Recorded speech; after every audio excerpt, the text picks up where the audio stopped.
I just started randomly laughing for some reason. I just imagined myself starting the stream with like a garlic necklace and like a big steak in my hand for Sergey Spivak fight week. What's wrong with me? It's like I'm fried or something. But anyway, what is up, guys? Welcome to Pub Sports Radio. This is the Draftkings picks and prediction show. Feels good to be back. We took a week off last week. Our schedules just couldn't come together. We're able to get a show to go together, but we're back. We're back for a very, very special week. UFC Paris, a slate that is very weird.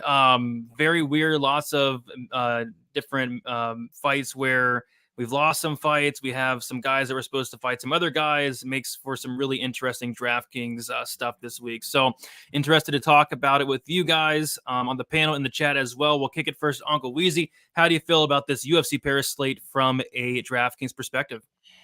Well, I mean, if it wasn't exciting enough for you, now it should be, now that we've completely reshuffled everything around for no reason at all, seemingly.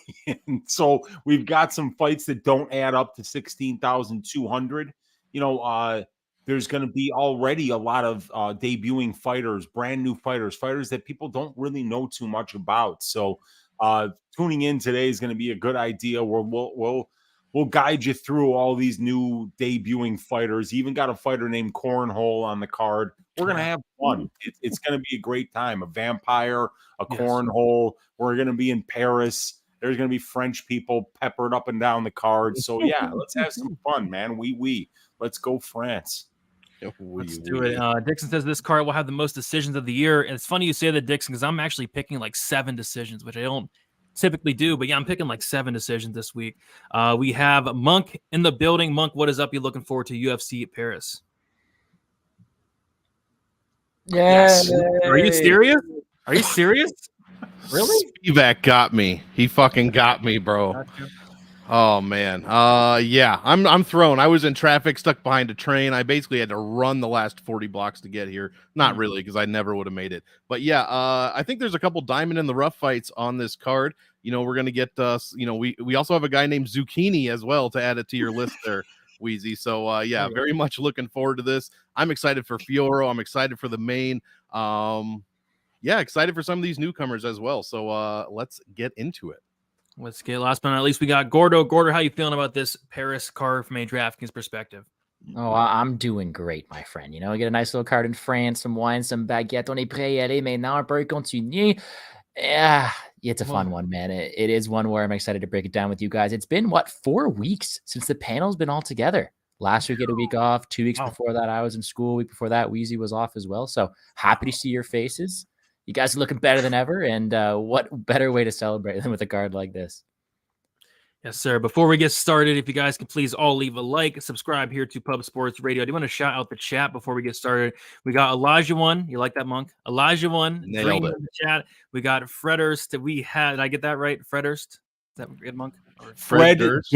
Fred Durst. Fred Durst. Now, you are too young to remember a really terrible band by the name of Limp Bizkit. But yes, Fred Durst, Edge, Bono. And Edge and Bono are 2 members of a band of a bunch of candy asses called U2, who was huge when I was a child as well. So, yeah, Brady, we always got people like Monk and I here to kind of give you some references from the old days for you young lads like Gordo and you. Fred Durst may have started the biggest riot in American history as well. So that's look at that. We got DraftKings, we got history. We got Fred Durst in the chat. What is up, Fred Durst? So we have the Box MFer. We have Iceland Farts. We have Dixon Cider. These names. We got, they're great name. We got Lou Betcha, which is also a very, very great name. Tone Miggins. We got Zero in the chat. What is up, Zero? And we got My Guy. My Guy. What a name. I like. You guys thought I was going to, I know y'all be loving this shit right here. It's great. It's great. Anyway, so I do want to shout out the Pub Sports contest here. Go to pubsportsradio.com. Sign up. It's free to sign up, and it is $100 to the winner. But if we get 200 entries, it bumps up to $200. We had almost 200 entries for the UFC. I think it was 291 card. So we'll see if we can get 200 for this week. If not this week, the next week for 293 should be $200 there. So be sure to sign up. Free to enter, free money, and we'll see how we do for this week. All right. I say we get into it, and we're going to start with our fight to target. A couple options to pick from. We'll start with our Uncle Weezy. Uncle Weezy, what is your fight to target for UFC Paris? It's definitely probably what might even be my favorite fight on the card, oddly enough. It's Lusa versus McKee. I think that this is going to be an absolute banger of a fight. Both these guys are high-paced fighters. The prices are pretty near the median. Even Lusa is not that expensive here. And though it's not favored to finish inside the distance, Ange Lusa scores 4.33 DraftKings points per minute. Reese McKee scores 2.85, and that's against some really tough competition. Neither guy is skilled defensively at all. So I do see this being a high volume back and forth war that might result in a late finish. But even if it doesn't, the winner of this fight should be scoring a good amount due to the pace. And as long as there isn't a quick finish, even the loser should score at least 40 points. So I think it's like a sneaky fight to target both sides of here. Do you mean the loser or the loser? The loser of this fight is going to be scoring some points. But yeah, I'm actually picking McKee to win this one. So I think there's definitely some value on the underdog in this fight as well. Yep, I'm with you. I think that's going to be one of the best fights, if not the best fight on the card from a fan perspective. Looking forward to that. I'm going to take the easy route here. I'm going to go with the main event. Ciryl Gane going against the Vampire. It's -350, anywhere from -350 on BetOnline to like -500 on DraftKings for this fight to end inside the distance. And I see this fight playing out one of two ways. Either, the Vampire is able to close distance, get a hold of Ciryl Gane, drag him down, get on top, and finish him, or Sergey Spivak's not able to take him down. Gane's able to keep this at range, and on the feet, it's just not even close. Gane's the much better striker. We've seen Spivak fold before. We've seen him get knocked out twice in the first round before. So yeah, I think both guys have upside. My preferred play would be the Vampire for a massive price savings, but I think Gane has some good upside in his own right. So I'm going to be very high in the main event, as close to 100% as I can be. I think the winner scores very well here. Gordo, what is your fight to target for this week? Yeah, we'll go with another, let's say, big boy battle. When we take Volkan Oezdemir versus Guskov here as my fight to target, 8.6K versus 7.6K, a decent one salary range compared to the larger salaries, but also one where we have this guy in Guskov where we don't know if this guy's a fraud or not. There's a lot of questions to be answered, but what we do know what he brings to the cage is a lot of first round finishes, a lot of upside to get that finish early on, and a lot of danger. We've also seen him struggle with cardio, with durability, and when he takes that step up in competition. So I do think there are a lot of questions to be answered. There's going to be a huge step down for Oezdemir, one that allows him to have some success against a lesser opponent. But either way, I do think someone's getting served here. I do think someone will be finished nonetheless, and that leaves for a decent DraftKings salary. I'm all over Oezdemir, but you got to think Guskov's path to victory is an early finish. Both sides should score well in a win. Yeah, I mean, we talk about, Sergey Spivak being just terrifying to look at. How about this Guskov guy? I mean, this guy is terrifying. I mean, imagine waking up in the middle of the night and this guy just standing over you. I mean, I've never seen a more terrifying human being in my life. Do you guys watch Tim Barry? Winslow says otherwise. Barry? I don't watch anything. On HBO, he looks like NoHo Hank. Yeah, he does. He looks exactly like that dude. The guy who plays the Chechen gangster with you. He looks like he's got like, what do they call that? Alopecia? Is Alopecia. It when you don't have any hair? Like, yeah, he's a cross between NoHo Hank and Anthony Smith. He is. It's a perfect comparison. And take notes, everyone watching. This guy actually looks like Anthony Smith. Let's not just call all bald guys with any trace of a beard Anthony Smith lookalikes, please. Yeah, okay, Anthony Smith. He kind of does. He looks like a more ugly version of Anthony Smith for sure. Yeah, I mean, this guy could be he could play like a serial killer in a movie. I mean, this guy is just hideous. I think we're Monk, right? Or did we? Yeah. Oh, the Olajuwon, Charlie Villanueva's brother. Yeah, that's a good right there. I am going to. I love all those. I had all three of those on my list. I'm going to give you the co-main event, women's flyweight. As of now, women's flyweight still the best, most optimal, most frequently optimal weight class overall at 54.5%. So we love to see that. Manon Fiorot, Rose Namajunas, surprisingly or not, I don't know. Both women score incredibly well inside the distance. Manon actually is averaging over 7 points a minute inside the distance, while Rose is at 4.5. Both women very close to almost 100 points per win. Both women well over 100-point ceilings as well.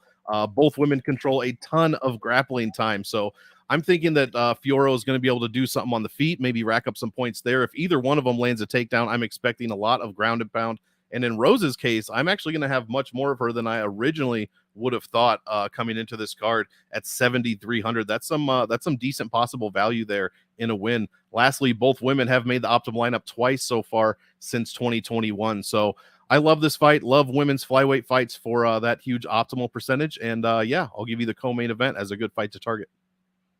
All right, there we go. I see a couple questions in the chat. We will get to all of the questions after we get through everything. But yeah, I see you, Iceland Farts. I see you, EQ. We'll get you guys' questions very, very shortly here. All right, moving on to the fight to fade. I'm going to kick this one off. So there's not really a fight on the card I want to like completely fade this week, to be honest. But if I had to pick one, it's got to be a William Gomis fight. I mean, William Gomis fights are just horrible to watch. I'm not a big fan of this guy.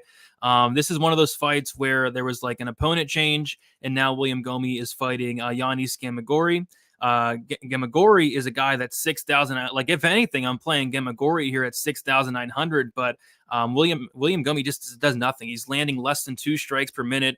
He can wrestle a little bit, he can grapple a little bit, but he's like William. Like, he doesn't do anything. He doesn't score anything. I'm going to completely fade William Gomis. And like I said, if anything, it's Ghemmouri, if anything. But like I said, if the William Gomis fights, I don't think as a whole it's probably going to score well. Weezy, which fight are you fading this week?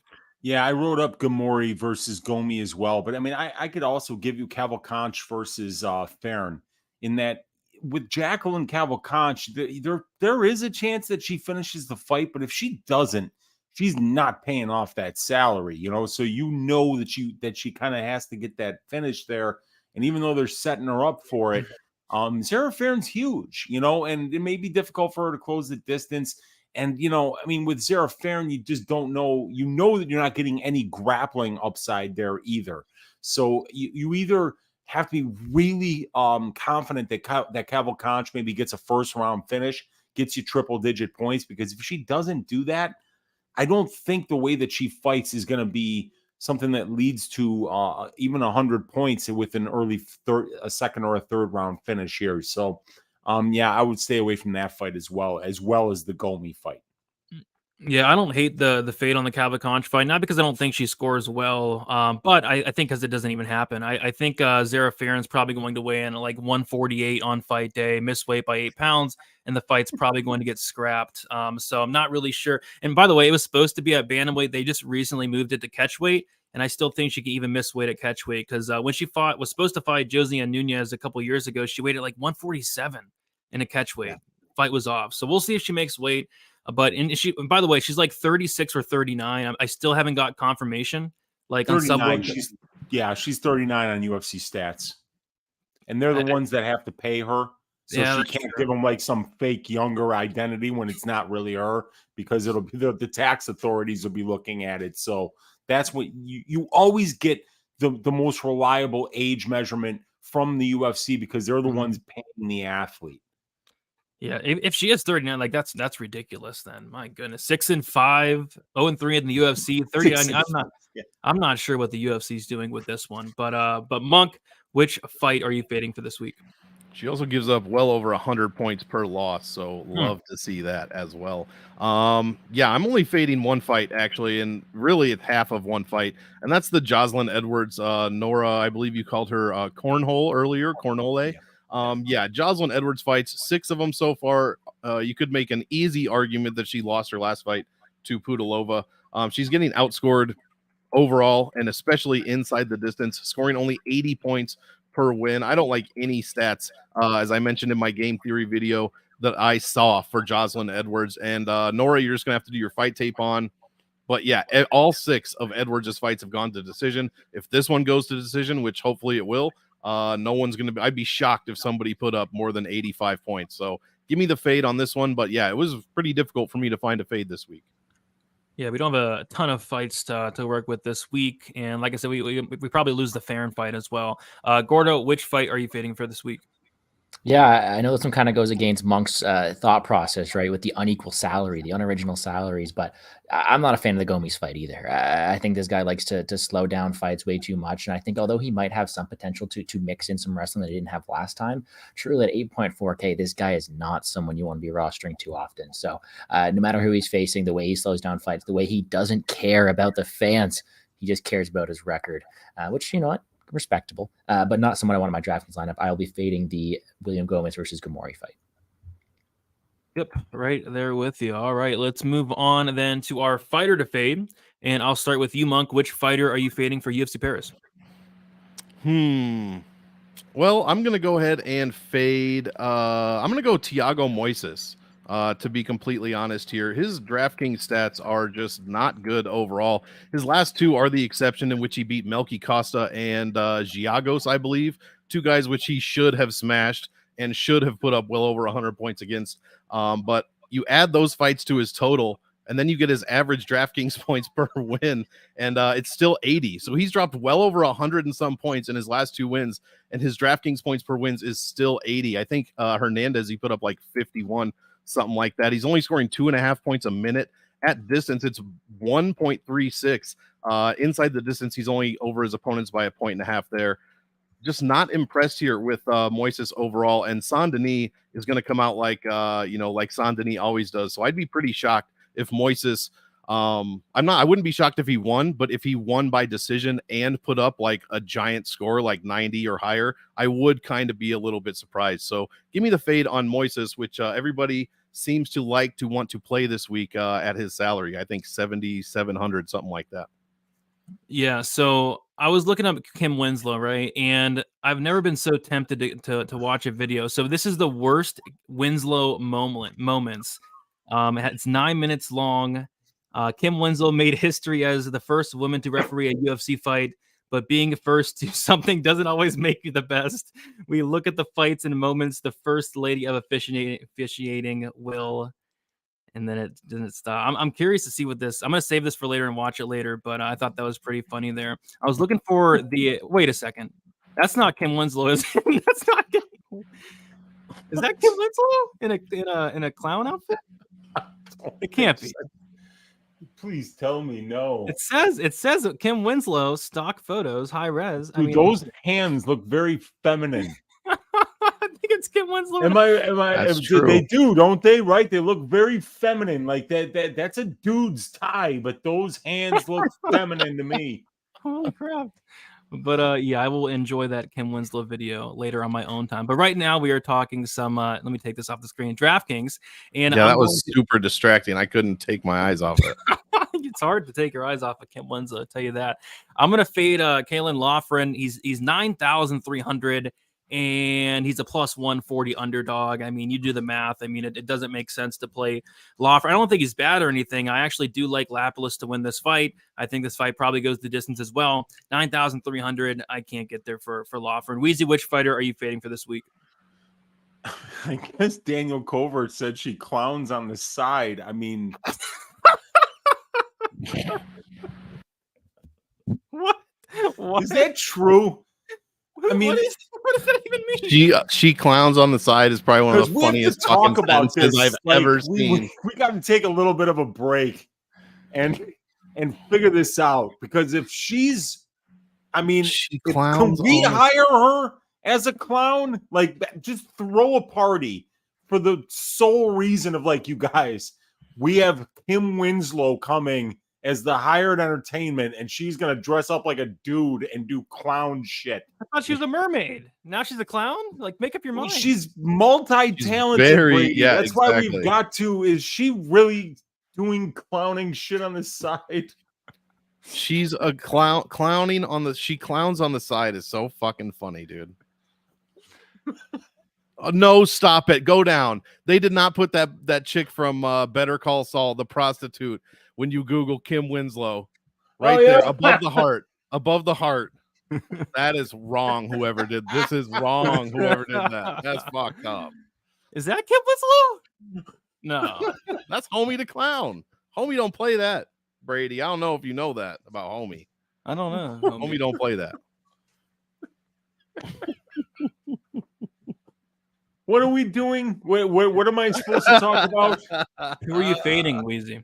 Oh, that's easy, dude. I'm fading that. I think I smell a fraud, you guys. I think I smell a phony, and that phony's name is Bogdan Guskov. I think Bogdan gets served in the first and scores hot garbage for his owners. Oezdemir is too experienced, too powerful, too durable, too good of a grappler to fuck this one up, I think. I think Guskov gets his ass shaved and scores in the single digits and torpedoes your lineup, so fade this fool.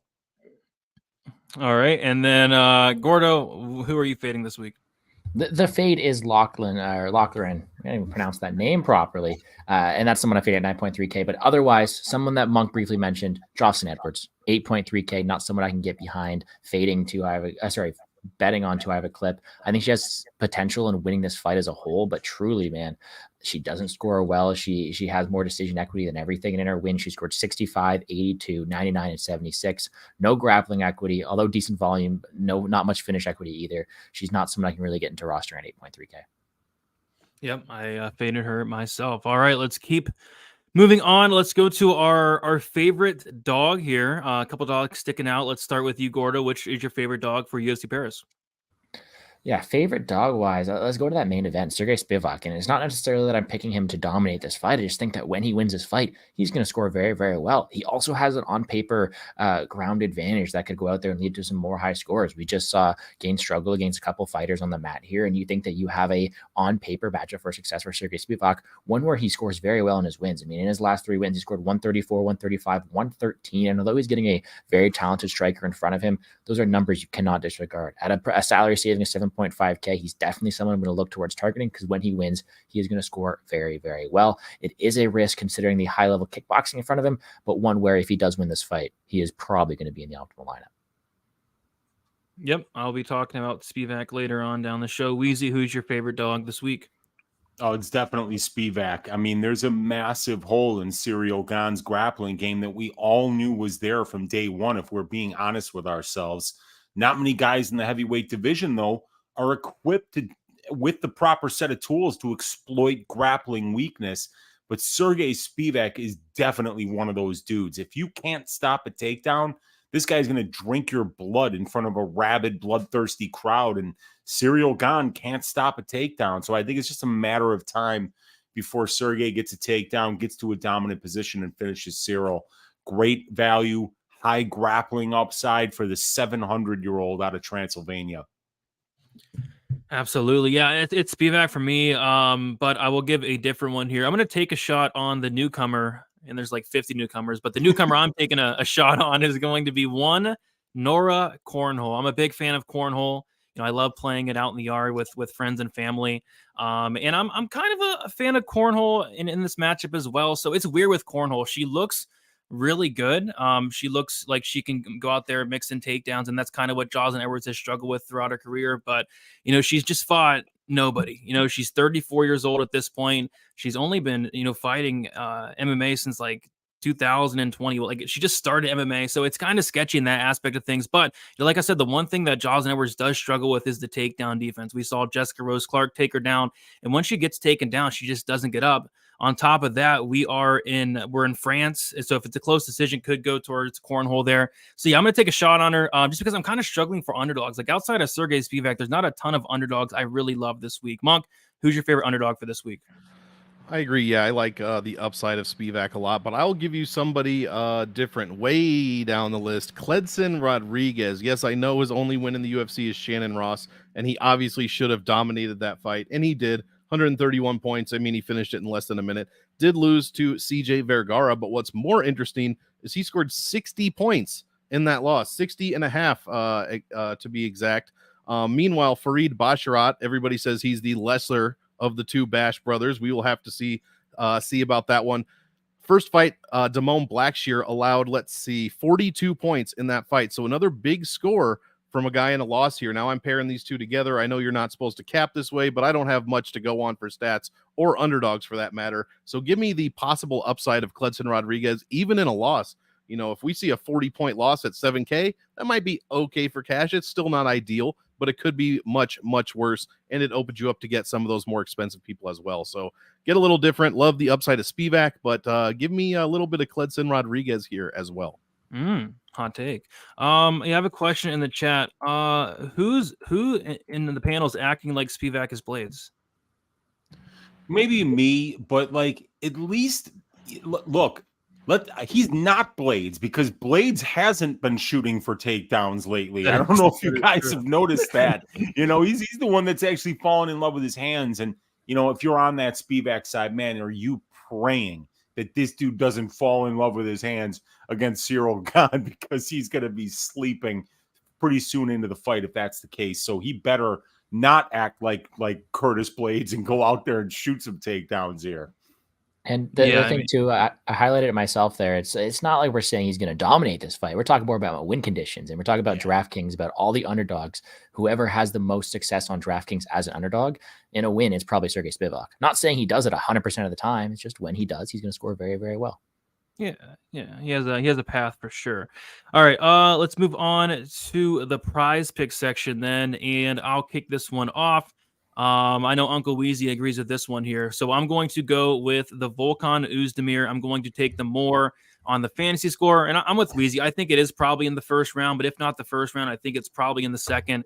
You know, I don't like the striking defense, the durability of Bogdan. I hate the cardio as well. I think, and I was looking, it's weird. I was looking through Oezdemir's career. Like this on paper is going to be the easiest matchup of Volkan Oezdemir's career. Like this is a guy that made his debut against OSP back in 2017 when OSP was, you know, pretty dang good. So, this is going to be the easiest test of Volkan's career. He hasn't really been going out there finishing dudes, but he's fighting some of the top guys in the division, guys like Nikita Krylov, Magomed Ankalaev, Yuri Prohashka, and now he's fighting Bogdan Guskov. So, yeah, I think he finishes this fight in the first or second round, and I think if he does that, he pays off this fantasy score and hits that more. Weezy, what is your favorite prize picks play for this week?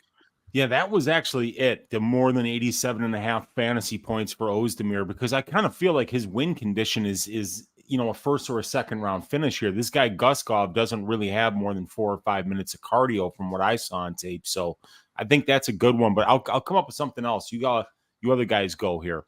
We'll give it to Monk. What do you got for prize picks this week? Well, I'll keep it simple. It's Oezdemir under 39.5 significant strikes. I just think that's a number that's going to come in.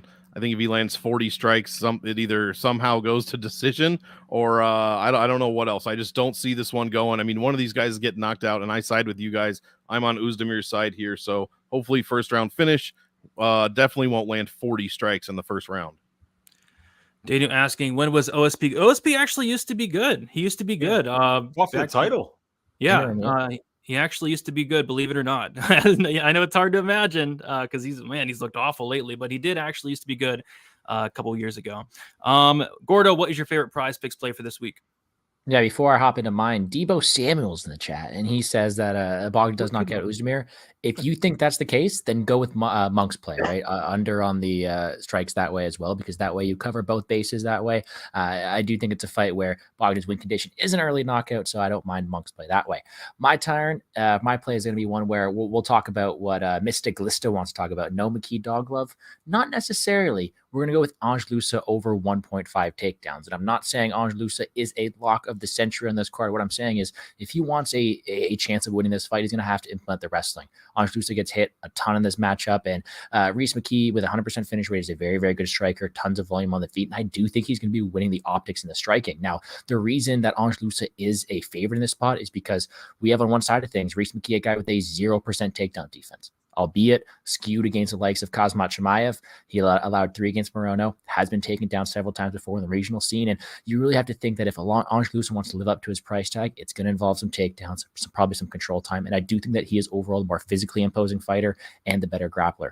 That being said, it is a riskier one, but at 1.5, I'm willing to take the risk there. I think that this fight does go to decision a lot of the time. And in doing so, it happens with 2 or more takedowns on the Lusa side. Yep. So I wrote down, I actually had yours already written down, Gordo, and yours as well, Monk. And obviously I had mine written down. Weezy, what do you got for this week? You know, I'm thinking Farid Basharat over 91.5 fantasy score looks pretty good to me. in this case, I kind of feel like he's sneaky, gonna have a sneaky chance to get a finish here. I really didn't like what I saw from Clayton Rodriguez on the ground in the CJ Vergara fight, and I feel like if Basharat gets on top of him, he might be like passing position and finishing with the rear naked choke here. But about 65% of winners do score over 91.5 points in the bantamweight division on Prize Picks, and I feel that Basharat's high volume striking style mixed in with the grappling that he brings, I think it'll be a really good spot for him to score more than 91.5 points. All right, so we got the Basharat, more on the fantasy points. Gordo, what'd you have? The Ange Lusa over takedowns. And Monk, you had the over something for 39.5 for Volkan strikes landed. Okay, and then I had the forget what the heck. Oh, the more on the Volkan Oezdemir fantasy score. There we go. That's what we got for this week. All right, we'll move on then to our favorite GPP play. We'll start with you, Weezy. What do you got? For GPP, I have Volkan Oezdemir. No time is getting a massive step down in competition in this fight. I think he handles it accordingly. Guskov's tape shows a guy with terrible striking defense and a penchant for eating haymakers. I think Volkan is going to serve him fists the size of canned hands until Bogdan has his fill, looks for the door within like the first half of the first round. So at this price, I really think that you got to get Oezdemir in your lineup. His win condition is a win in under 1.5 rounds here. Yep, I went with the same thing. Oezdemir, I've been talking about him pretty much all show, so not much more needs to be said. I think he has a lot of upside here at 8,600. Monk, what do you like for GBP this week? Well, I'm going to cheat and give you a fight instead of a fighter, and you all kind of shit on this guy, rightfully so. Rightfully so. This is complete. I need like a Gianni mask. It's Monk's trend time right now, and that is the William Gomis Yanis Ghemmouri fight, strictly because of the salaries, guys. Obviously, I think Gordo mentioned it. The unnatural salaries has happened 25 times since 2021. Someone has made optimal 84% or 21 times out of those 25 fights. And when the salary is lower than 16,200, in this case, it's 15,300. So way, way lower. 17 of 19 optimal. That is almost 90% optimal, guys. I am not ignoring that. And I'm personally glad everyone's going to be fading this fight because I'm looking to go over. It could bite me. Obviously, this is super salary voodoo, but 90% across the unnatural salaries is definitely not a stat I'm going to overlook. So give me this one, Gomis and I keep wanting to say Ghemmouri, but Ghemmouri, whatever his name is, for a fight to target, specifically a GPP play. Because if Ghemmouri wins at 6,900, that's a great salary. And the favorite in this case should be, 9,300? And he's 8,400 this week. So, yeah, huge potential value here. Yes, I know he scored 40 fucking points in his last fight. It kills me. It kills me. But this is strictly the Gianni trend play of the week here. So we'll see if it comes back to bite me. But yeah, 90% optimal is really fucking interesting. Yeah, those are some interesting stats. I think it has to be Ghemmouri. I just can't imagine a world where Gomi's on the optimal lineup ever, but you never know. Maybe he goes out there and decides to fight this time. We'll see. Maybe a meteor hits immediately after the fight. He scores like 80 points by an act of God. So that's 2 acts of God back to back. You never know. I think it might have to take a meteor for Gomi to hit 100 points. But as far as Ghemmouri at 6,900, that's where I can get some ownership there. It's a great stats, Monk. Gordo, what do you like it for the GPP play? Yeah, let's go with a bit of maybe an ownership play too, but a guy up top I'm liking more than the rest is someone we haven't talked about at all. It's Mr. Charriere up top at 9.1K, and we haven't mentioned him at all. He is fighting a vegetable and a zucchini here, but it is one where I do think he's able to have some success. I see Monk trying to make a joke there. We're going to move past that. Gorlami, that's what I was going to say. Okay. No, but Charriere is someone who is going to be fighting in front of that French crowd. He has a huge experience edge. He's going to have the crowd behind him as well, and I do think he's someone who fights at a decently high pace to score well here. You add in the fact that Zecchini is someone who does like, sorry, I had to call him Zecchini again. How do you pronounce Zecchini? Zecchini's also Gorlami. Yeah, we'll take it that way. I'll pronounce the French fighters. You guys help me with Zecchini here. He's someone who does also fade down the stretch, who has been finishing some losses as well, and who does not necessarily have the, let's say, the best defensive tendencies here. I do think Charriere is able to take over as this fight goes on. I do think he's able to land decent volume and have some good success. But what I like the most about him is he's an unknown name. He's someone that people don't know very much. Box score says 0 and surrounded by the bigger names like the Fiorot or fading Zerafarin or the other people around him. I do think it goes overlooked. We do have a decent guy here in Charriere who I do think has success. All right, there we go. I like him as well. We'll move on to our favorite cash play. I'll kick us off. I'm going to go with who I think is probably the safest play on the board. It's going to be Farid Basharat here at 9,200, going against Kletzen Rodriguez, who's being forced to move up to bantamweight because he continuously misses weight at 125. And yeah, I think Basharat's able to, a high volume striker on the feet. I think he can definitely hang with Kletzen, but where I think he's going to have his most success is going to be the wrestling, the grappling, mixing in the takedowns, getting control time, and I think that's all going to add up across 15 minutes with some finish upside as well along the way. So I like Farid Basharat. He's probably the one guy on this card I feel the best about. Monk, who is your favorite cash play for this week? Yeah, I might need Gordo's help here. It's going to be Morgan Charriere. Thank you. So, it just sounds so amazing when you say it. I have no stats for this guy, which is rare that I would even pick him. But he's a 27-year-old with 28 professional fights, tons of fights that have finished inside the distance, a ton that have gone to decision as well. In fact, I think he's lost 8 decision fights. That's more probably more losses than most guys at his age even have professional fights. So I love the experience from Morgan Charriere. Yes. And yeah, I'm picking him to beat Manolo Zecchini or Gorlami or whatever his name is this week. So yeah, give me the last pirate for a good cash play at 9,100. Yep, I like it. I think Weezy, cash play. Yeah, I've got Farid Basharat as well, Brady. I just feel like he's a very safe guy to count on for a win this week. And plus, he's high volume. He mixes in that wrestling and control time. And I think he's got some finishing upside versus the flyweight who's making his bantamweight debut due to several botched weight cuts. So, yeah, it feels like not only are you getting a decent price on the guy, but you're also getting a guy that with a very good win condition, like multiple win conditions. The one thing that Farid will say about himself, he'll talk about his fight IQ. And I like it when fighters talk about their own fight IQ, their ability to be able to make good in-fight decisions that lead to victories and lead to winning minutes. And Farid seems to have that, even though he's very young in the game still. So looking for him to easily cash a nice win here and get you 90 points or above at his salary. Yep, seems pretty safe to me. Gordo, what's your favorite cash play for this week? Yeah, there's a ton of French fighters we have on here. And when I'm looking for cash here is people who I think have a lot of decision equity as well. With all the French fighters, you got some pretty cool names, right? We got the Charriere, you got the Fiorot, Ciryl Gane.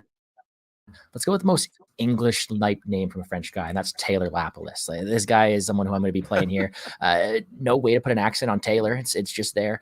But he is someone who I do think has some decent success here. An 8.6K, he is favored to win this fight. And I do think he's able to do so with some success. He's a guy who's had some good durability, a guy who did fight in the UFC before and had some success in his own right. And although he won't blow you away with GPP-esque scores, he is someone who has a good fundamental game, some good durability, and a good overall skill set to go out there with a high floor in order to help you cash your cash lineups. I also think that he has a good decision-winning equity here against a guy in Loughran who is really green and is going to struggle with the physicality here, and someone who will probably end up getting that hometown decision if need be. I like the volume of Lapilus, like the overall skill set, and I do think he walks away with the win.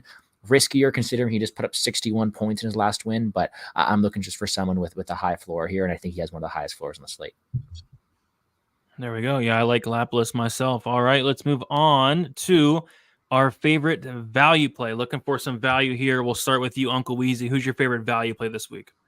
I'm going to give you guys Reese McKee this week. I think the most recent memory in most DFS players' minds is how badly Reese got his ass shaved out there against Hamzat and Morono. But Reese is still young. He's still improving. He's fighting an opponent who's more on his skill level this time around. Reese pressures. He throws in combination. And we don't see Lusa go to the wrestling that much. So, like, if Lusa was a guy who was shooting 6 or 7 takedowns every fight, I'd be like, okay, I'm staying away from Rhys McKee. He's got a hole in his game. He can be taken down. He can be held down. But Angelusa, like he fought Lazez and just barely tried to wrestle at all, even though he got picked apart for the full 15 minutes. And I know that one was on short notice, but I just don't think Angelusa is a guy who like grew up on the wrestling mats here. I think he's a guy who likes to go in there and scrap and hit hard. And because of that, because we can't really count on him to go out there and really wrestle every round, I feel like Rhys McKee's going to be live. Both these guys are hittable, but I think it'll be Rhys pushing more of a pace and pressuring more on the feet. Both these guys are pretty durable on the feet as well. So it's going to be a war, but I think that Rhys McKee's got a lot of value here in the 7,000s this week. Yep, I'll actually be talking about Rhys in a second here later. Gordo, who's your favorite value play this week? Yeah, it's someone we've already talked about a bunch, and I'm not even going to pronounce this name the proper way. Let's stick with Cornhole here at 7.9K. She's someone who I think could look hindsight like a ton of value, and like I am going to pick Edwards to win this fight. But we could look back on this a week from now and think, damn, they really gave us someone who's capable on the ground against Jocelyn Edwards as an underdog on DraftKings. Like Edwards is someone who has just a huge flaw in the ground game, can be taken down, can be beat there a ton of ways. And at an underdog price tag of 7.9K, although she is unproven, she could prove to be a very good ground fighter here. There's a lot of questions to be answered. And at 7.9K, it's not like you have to pay a huge tax to fade the ground game of Jocelyn Edwards. I do think the upside and value is definitely there for Cornhole. And say she does lose this fight, it comes with a pretty high floor with it going to decision as well. So some decent value there on Cornhole, and someone who I do think has some good value in hindsight. Yeah, I'm gonna talk about somebody else we've talked about in a while, just because I don't think this price tag makes a ton of sense. And it's Sergey Spivak, 7,500. I feel like this fight is a 50-50 fight. I really do. I feel like, if Spivak's able to get this fight down to the mat, he goes out there and destroys Ciryl Gane. And if he's not able to get the fight down to the mat, I feel like he gets destroyed by Ciryl Gane. So I feel like these salaries should be much closer. The money line is coming in a lot. Last time I checked, Sergey Spivak's around plus 140. So I think there's some value on Sergey Spivak. And like you said, I think it was Gordo earlier. If Sergey Spivak wins this fight, he's going to be the highest scoring underdog on the slate, with his crazy wrestling upside, finish upside. So at 70,500, I'll have a ton of Sergey Spivak this week. And like I said earlier, a ton of the main event overall. Monk, who's your favorite value play for this week? Yeah, in my opinion, the only guy, and I'm surprised we haven't talked about him yet, the only guy that has, as much, just under the amount of DraftKings upside that Sergey Spivak has is Benoît Saint-Denis here. I know he hasn't really fought anyone yet, and this is going to be by far his toughest competition to date. But the guy is going nuts in the lightweight division, 5.33 points a minute, 4.68 at distance, 4.63 in the distance, 118.5 points per win, gigantic ceiling. Let's see, what was the takedown? I just lost it. Even in his loss, Zaleski dos Santos, if you remember, that's the fight that he was, basically half dead for the entire third round, and he still managed to score almost 43 points, and he was fighting, I believe, up at welterweight, so up 15 pounds off his original weight class. So I'm pretty impressed with that. I'm excited to see what he can do with Moisés. This is one of the fights I'm looking forward to the most. Plus, guys, come on. It wouldn't be a show if I didn't talk about somebody's nickname, God of War. Who's going to be better than, that is up there for sure. That is a solid nickname. And Moisés doesn't even have a nickname. So yeah, give me Benoît Saint-Denis, 8,500, one of the cheaper favorites on the entire card with tremendous DraftKings upside.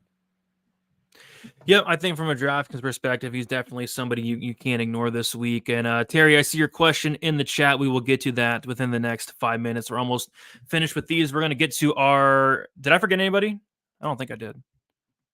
Okay, good. So we're going to go to our dart throw here. I'll kick us off. Not much sticking out in terms of a dart throw. I'm kind of going to go with what Uncle Weezy said, though, with this Rhys McKee kid, 7,400. Like Weezy said, I think people are very low on him. I think people think he sucks. Pre-tape, I thought he sucked as well. All I remembered was, him getting just destroyed by Alex Morono, looking like a walking punching bag, looking like Chris Moutinho for 15 minutes, and then, of course, getting destroyed by Khamzat Chimaev. But I went back and watched his fights outside the UFC, and he's a lot better than I remembered. He is still a walking punching bag, but this guy throws a lot of volume. He's very dangerous, a 100% finish rate. Angelusa has never been finished, but we did see Angelusa get hurt and almost finish in his last fight against AJ Fletcher. So yeah, I don't mind some Reese McKee, 7,400. As long as he's able to stay upright and not, get taken down, I think he's very live to make this fight, at the very least competitive.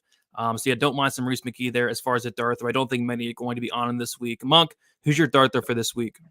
It's kind of a cop-out because she's so expensive, but I really don't think a lot of people are going to play her, and it's Nora Cornhole, as we're calling her on this show. Very, respectfully calling her Nora Cornhole. Jocelyn Edwards here, yeah, she's got a clear, her opponents have a clear path to victory, I should say. I believe Gordo mentioned that she has next to no grappling game. She took an L to Jessica Rose Clark. Now, I like Jessica Rose Clark. I mean, who doesn't? She took an L to Jessica, and it was a decision. Rose Clark didn't even submit her. She gave up 78% control time in that fight and 5 takedowns to Jocelyn Edwards. So, yeah, I don't think a lot of people are going to be on Nora here. So give me her for a bit of a dart throw. I know it's kind of an expensive dart throw, but I think low ownership is in play. Yeah, I hope she's low owned because I like her this week. Weezy, who's your dart throw for this week? I'm gonna give you guys Ghemmouri this week. Why not? I mean, at that price, what is he going for? 6,900. And William Gomis is certainly not a world beater. And when I watched the tape on Ghemmouri, I actually said to myself, maybe this kid might be live in his original fight against Caolan Loughran, but now he's got Gomis in this fight. And the problem is that Ghemmouri was supposed to fight Caolan Loughran at 135. Now he's fighting a 145er on less than a week's notice, but it's the same for both guys. Gomis didn't prepare for Ghemmouri, and Ghemmouri didn't prepare for Gomis. So I think it's 6,900. The guy is a debutante. He's French. There could be some upside there as a pure dart throw type of shot that you're taking here. It's not the worst look in the world. Yeah, I mean, I think a plank of wood is live against William Gomis, just because William Gomis just does nothing at all. So if this Ghemmouri guy goes in there and actually does something, he's very live to win this fight. And yeah, William Gomis at like minus 240 is ridiculous. I feel like he should be in that price tag against anybody. So yeah, I'm with you, Weezy. That was another dart throw I was very close to putting on there. Gordo, who's your dart throw for this week? You guys want to hear a dart throw? It's Zara Fairn. That's a dart throw for you guys. Ugly one. Who cares if she's in fights? But truth be told, it's like, let's ignore the fact she absorbs 6.74 strikes per minute. She lands 5.85. Like, she does go out there fight with a very high pace. With her last bout against Josiane Nunes, she attempted 251 strikes, including 90 in the very first round. It's like, she's got volume. She has an unproven opponent in front of her. I'm not saying she wins this fight. It's just, if she does, what ownership is she going to come in with? That's a dart throw for you. This fight has to happen first. You need another meteor, just same way that Gomis does. But you got a French fighter, throws a ton of volume. That's a dart throw. That is indeed a dart throw. All right. So let's move on to the lineups from last week. Me and Gordo are just trading back and forth first places.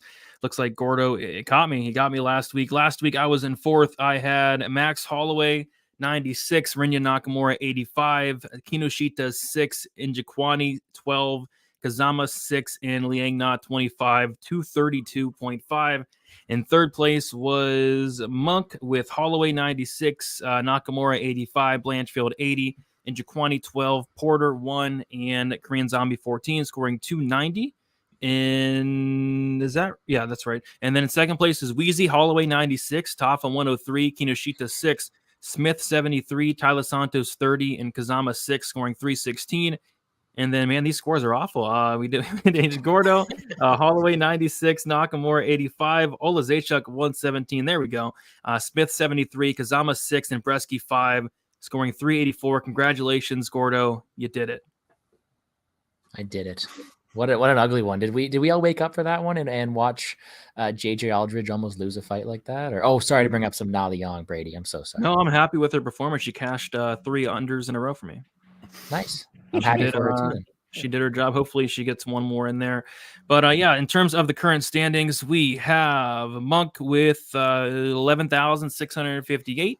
We have Weezy with 11,924. We have myself with 12,594. And then Gordo, he made it back in first. It's 12,608. I am 14 behind Gordo. That's close. Wow. Weezy is 684 behind Gordo, and Monk is 949 behind Gordo. Congrats, Gordo. 30 cards in. 30 cards this year. You are currently in first place by 14 points.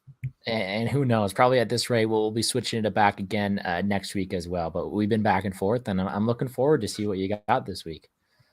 All right, so everybody in the chat, if you guys could first leave a like on the video, second, subscribe to the channel, and then third, if you have any comments, type them in, or comments, questions, type them in. We'll get to those very shortly. First, we're going to get our quick picks in, so I do not forget. And as always, I expect the pick, the round, and the method, and we'll start with our Uncle Weezy. Weezy, who do you have for UFC Paris? So I've got Sergey Spivak by submission in round 2. I have Manon Fiorot by decision. I have Thiago Moisés by decision.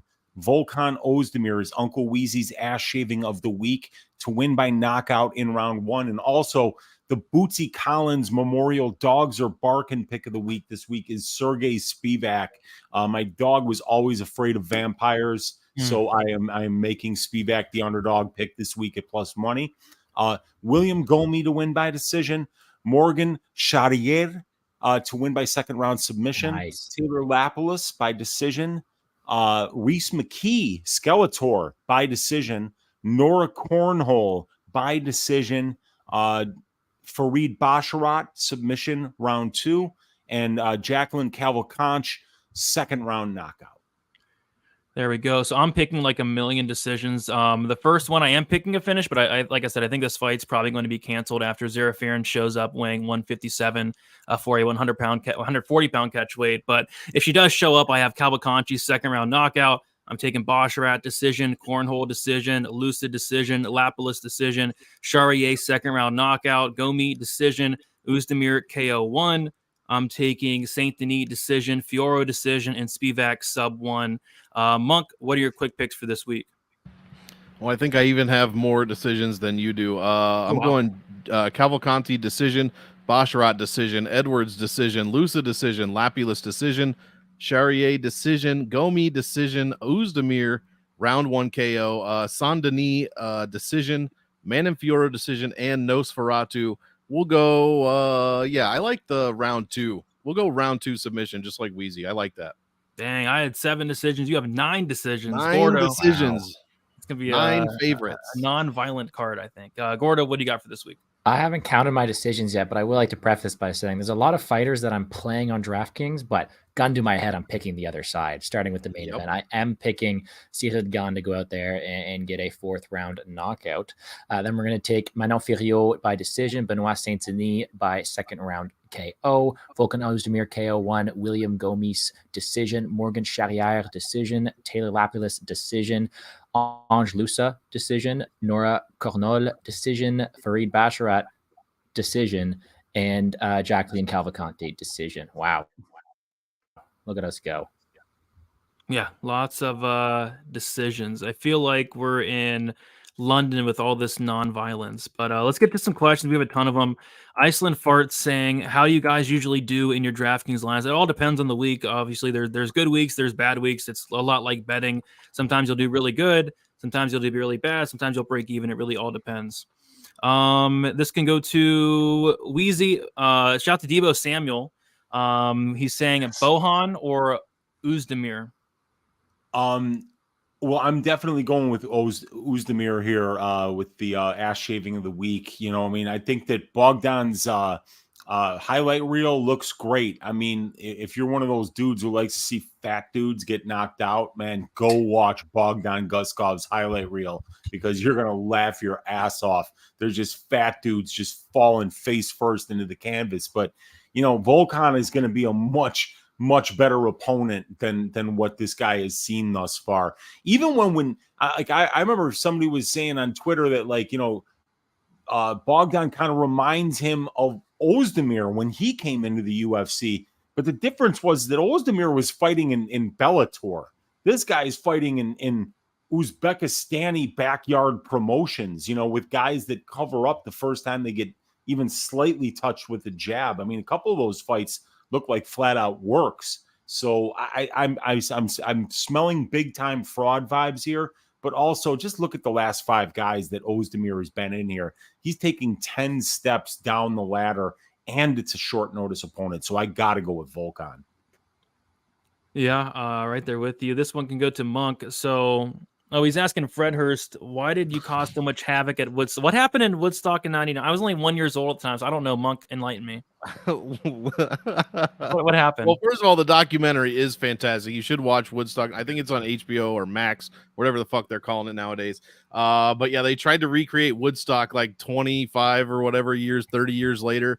And by the time Limp Bizkit got on, they do a song called Break Stuff, and Fred Durst just like kept talking about how everyone, if your life fucking sucks. It was super like white boy angst. That was real big back at the time, probably still is, but super big back then. And then people just started lighting things on fire, like just lighting things on fire. There were gigantic, like several story fires scattered throughout the entire venue. There was like 400,000 people there or some shit, several 100,000 people.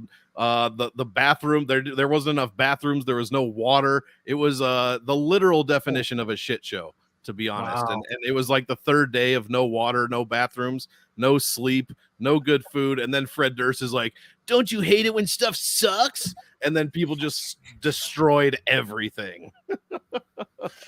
So yeah, Fred Durst, one of the largest riot starters in history, probably. Shame on you, Fred Durst. Shame on you. Shame.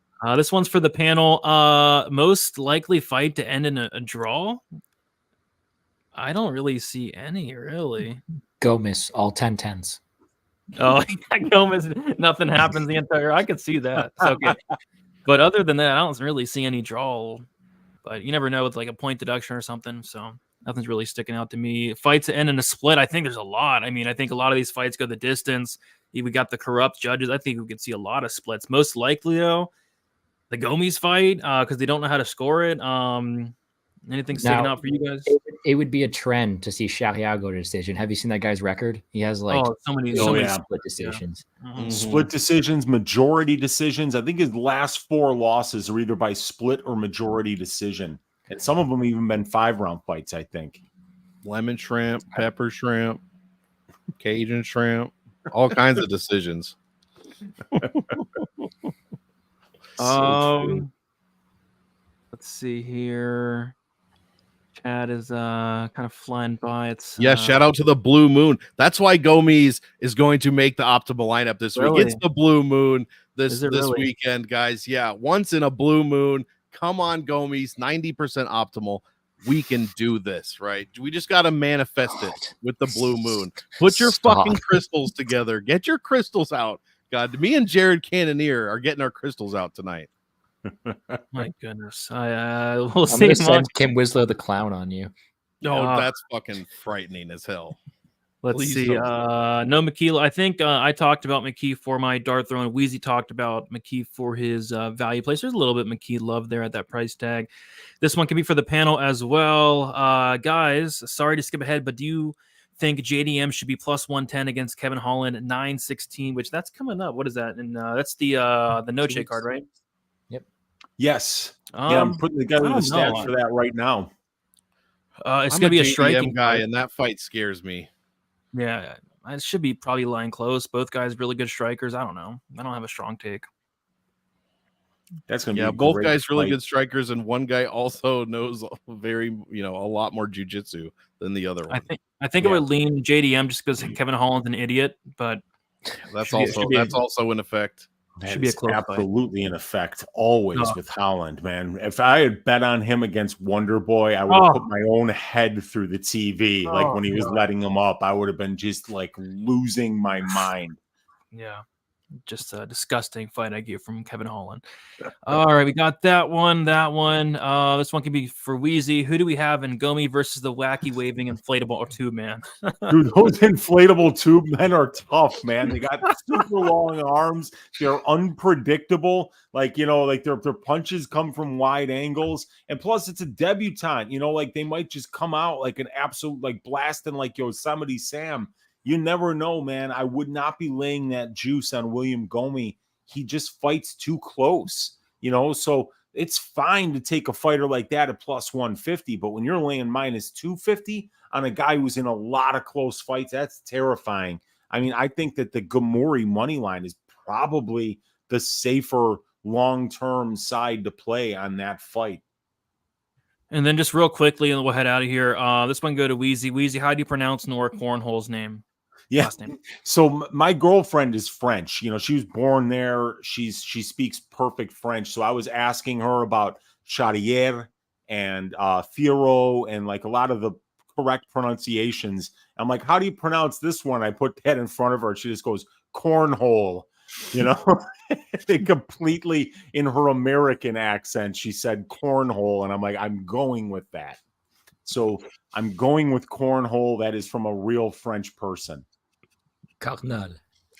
Yes, good. That's correct. I mean, actually, what Gordo just said there is actually the correct pronunciation. But it's so much better as cornhole. Cornhole's so much better. It's way better, dude. I'm going with it. I've been going Italian with her all week. Cornole. Yeah. There you go. All right, and then this could be for the panel, just real quick. Lapilus or Oezdemir? I'll say Oezdemir if I had to pick one. Oezdemir and GPP, Lapilus and Cash. Love it. I got them both in my lineup. Okay. Oh, we didn't even do our lineups for this week. Oh my gosh. Yeah, we got to do our lineups. That could have been horrible. Okay. Weezy, what is your lineup for this week? Okay, I am going with Farid Basharat, Morgan Charriere, nice. Volkan Oezdemir is Uncle Weezy's ass shaving of the week. Nora Cornhole, Sergey Spivak is Uncle Weezy's Bootsy Collins Memorial Dogs Are Barking pick of the week. And then we're going to go with Reese McKee. What the heck? We have 5 the same. Oh, we wow. have 4 the same. So damn. I went with Basharat as well, Cornhole as well, Spivak as well, Oezdemir as well, McKee as well, but instead of Charriere, I took Cavalcanti, which once the fight does get scrapped, I might have to change it to Charriere. So we might have the same lineup eventually, Weezy, if that fight does get scrapped. That's what I went with Cavalcanti. When Zara shows up at 158 crying on the scales, like, I didn't know it was at 140. Like, bitch, you knew, That's when you're going to have to change it. Yeah, so we probably have the same lineup. We'll see if that fight stays on. Monk, what do you got for this week? Yeah, I made one very similar to that, and then I went just nuts and completely changed it. So yeah, as long as that fair and fight stay on, I'll take Cavalcanti, I'll take Ange Lusa, Volkan Oezdemir, William Gomis making the optimal lineup via Meteor Strike, Sergey Nosferatu Spivak, and Cledson Rodriguez. And last but not least, Gordo, what you got for your lineup? Yeah, I got 4 France flags here, so I might as well give up already. We have Morgan Charriere at 9.1K, Volkan Oezdemir at 8.6, Benoît Saint-Denis 8.5, Monk, I'm with you there, William Gomis 8.4K, Nora Cornhole 7.9, and Sergey Spivak 7.5. All right, there we go. There we have it. Going to kick it around real quick. Weezy, what are your plans for some content for this week? I know you just did Just the Tip. Are you going live tonight for Ask Weezy? No, I'm actually going over to my friend's place because I got a fantasy football draft tomorrow. Yeah. So we got to figure out our shit. So I think I'm going to probably do Ask Weezy during the afternoon tomorrow. Just pop on real quick for a while, answer any questions that you might have on my YouTube channel. I'll probably put the link out for that tonight. And then I'll also do a greasy 4-leg parlay on my channel on Friday after the weigh-ins. And other than that, the only thing we need to do is we need to stack cash to tickets like flapjacks for UFC Paris, and then we need to bathe in the blood of our vanquished Draftkings enemies, ladies and gentlemen. Let's get it on Saturday. Let's do it. Monk, what do you got going on for some content for this week? Well, me and the other Gomis Goombas, we're going to be running wild over here this week. No, I got Game Theory out right now. We did get all 11 fights in there. Not in the right order, but it is the proper fights. What else? Nickname show tomorrow at 9 p.m. There's some good ones this week. The Last Pirate, God of War, and Cornhole might as well be a nickname too. I don't know how we're going to keep her out of there at this point, but yeah, other than that, Happy Hour, MMA Engine, Thursday night, Friday morning, 12 a.m. Eastern, however you calculate that as far as morning or night. And yeah, that's about it. Who's the last pirate? That's Isn't that Morgan Morgan Charriere. Charriere? All right, that's an interesting nickname. Yeah, I think he's got like he is the captain. He's now. got a grill. Like he's got like a gold or a silver grill. So I think that's why he goes with the last pirate. I got nothing on my captain remark. Yeah. That's fucked up. Y'all left me hanging on that. I didn't even hear it actually. I said he is the captain now. He's the last pirate. Oh, remember in that Tom fucking Hanks movie with the Hanks. pirates? I remember that one, the Somalian pirate. Yeah, not like the bandana and the mustache, Right, the Johnny right. Depp pirate. Yeah, yeah. Like, oh shit, pirates are a thing? Like a Holy real shit. pirate. Mm-hmm. So, Gordo, let the people know what you got going on. One thing first, Monk, give us a little. I'm losing my English here. I'm so excited to hear you pronounce this. Little tidbit from the show tomorrow. Pronounce Bogdan Guskov's snake name for me, please. Is that Zarovich? Yeah, dude, I looked at that thing. Awesome. Like, I don't know what it too many means, but consonants. it sounds fucking cool. It's not better than Zarovich. muscle hamster. Yeah, it's up there. What I will say though, fella, it's been too long. I think it's me more hype than Weezy's outro there. Let's stack some flapjacks indeed. You can find all my stuff at Plays and Fade Sports on YouTube. My video, which was recorded for the third time because of the lineup changes and the audio issues, it will be live shortly after this one as well. And then I'm going live tomorrow. Me and Jaravi, another French person in the community, will be going live to break down a card because why not for Paris? Don't worry, it'll be in English, but you know, we might get a little French accent in there as well. So feel free to tune in tomorrow night, 9 p.m. And then, yeah, good luck, everybody. Enjoy the fights this weekend, and check me out on Twitter if you have any questions or concerns. Sounds good, everybody. And yep, my DraftKings vid will be out tomorrow. I'll be going for some final thoughts on Friday and then best bet potentially Saturday morning as well. Do us a favor, leave a like on your way out, subscribe to the channel, and go check out Pub Sports Radio's weekly UFC contest. Free to enter. Winner gets $100. Best of luck, guys. And